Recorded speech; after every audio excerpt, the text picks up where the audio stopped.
Hi everyone, it is Monday the 6th of November. I'm having a look at major commodities. I'm starting off with gold. So the daily looks really nice and bullish. That looks pretty good. So far, although there are obviously sellers in this area, it still looks as though it pretty much is attempting to head on towards 1800. It's not that overextended on the weekly. It looks pretty good. It's a little overextended on the monthly, but at the same time, it is also not outside of the realm of possibility that it could have a really strong boost and head up towards 1900. That is a possibility, but what I am wanting to say here is that it is reasonable also for me to expect we've kind of headed away from the moving averages, pulled back. We headed away during February and March. We had a bit of a correction, and here we've headed away again. So it is in an area where a pullback from the 1800 level would be reasonable, potentially even down to 1550, more likely to be a little bit sort of closer to that, perhaps 1600, and potentially then continue up towards 1900. So I have an expectation of either that happening at 1800 or at 1900.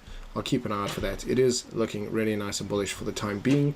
I have to see how it copes with this 1800 level.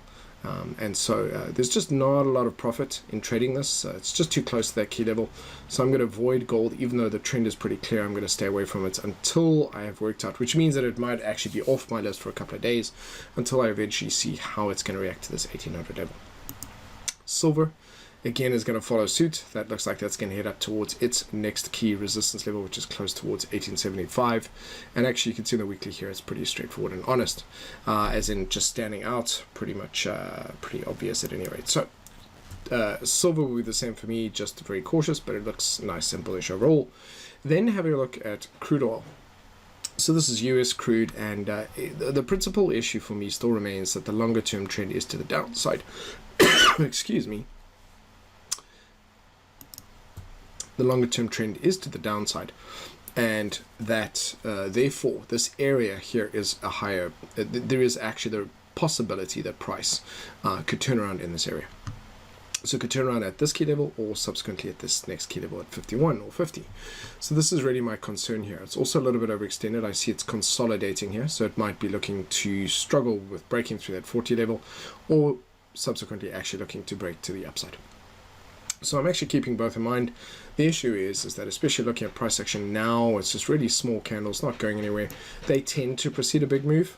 So there could ultimately be quite a big move in here. I'm going to just really going to mark the lows here that I'm going to be keeping an eye on, just to make sure.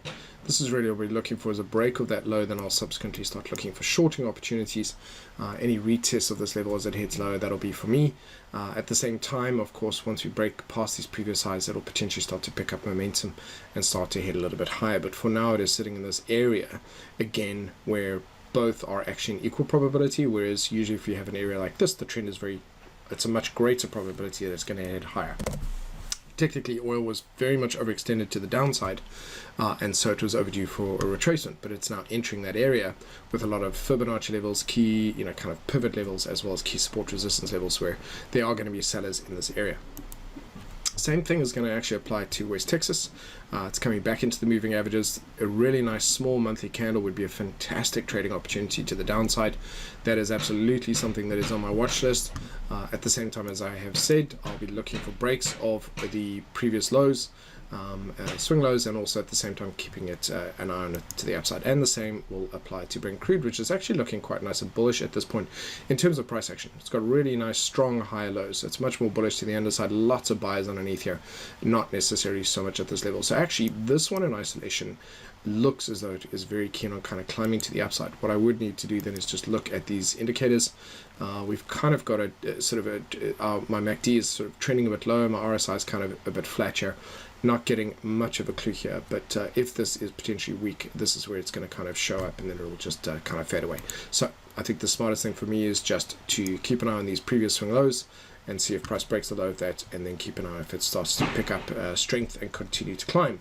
But that'll be over the next few days. I'm not really expecting to miss anything today, but I will keep an eye out at any rate. Then moving on to cryptos, having a look at digital commodities, and really they look like they're quite keen. Here's the 9,000 level support, and it looks quite keen on going back up, taking another run at 10,000. It's had a nice consolidation, starting to head into the moving averages on the weekly, and so this is a good area for it to potentially make another run at that 10,000 level.